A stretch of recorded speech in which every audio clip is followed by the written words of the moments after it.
Bumabaha ngayon ang mga reklamo ng mga botante laban sa COMELEC chairman matapos sa mga lumutang nakapalpakan ng mga voting machine sa nakaraang halalan 2025. Kinwestiyon ng mga botante ang mga nadiskubring mandarayang voting machine. Nangyari ito sa unang oras na ng butuhan habang isinasalang na sa mga voting machines ang balota ng mga botante ay agad na napuna ng mga ito ang mga problema na nagsilitawan. Merong mga makina na mga pumapalpak sa simula pa lamang ay hindi na gumana. Napansin din na may pandarayang nangyayari sa mismong voting machine. Reklamo ng ilan sa mga nakaranas ng pandaraya ng makina ay ang makitang iba ang pangalang lumalabas sa resulta kung saan ang kanilang ibinoto ay automatikong napapalitan ng ibang pangalan. May mga pook naman na mga balotang ipinamamahagi sa botante ay meron ng lamang boto. Bumaha sa internet ang mga reklamo at obserbasyon ng mga botante sa araw mismo ng halalan. Allegedly programmed machines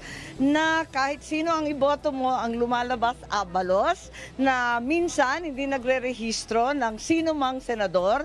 Yung iba naman bumoto ng 100 pero overvote na ang sinasabi. Ang katatapos na May 2025 midterm election ay mapupuna na matindi ang labanan ng dalawang paksyon ng mga tradisyonal na mga politiko. Sa artikulong nalathala sa Filipino Star ngayon sa poll sa opinyon ng batikang manunulat na si Jarius Bundok na may pamagat na BBM versus Duterte, balik ang away. Dalawang paksyon ng tradisyonal na politiko ay naglaban nitong halalan 2025. Ang administrasyong Bongbong Marcos Jr. at ang oposisyong Rodrigo Duterte. Akala ng mga panatikong maka-BBM ay nakalamang sila sa pagluklok ng mga senador at kongresistang kapartido nila. Ganon din ang akala ng mga DDS o diehard Duterte supporters. Ang hindi nila alam, iisa lang ang kulay ng mga yan. Sila ang nagiging super majority ng Senado at Kamara de Representantes. Sumasabay lang sila sa kumpas ng Presidente, Senate President at House Speaker. Ehemplo niyan ang taon-taong pambansang budget. Kunwari, dinidebate pa sa committee at 3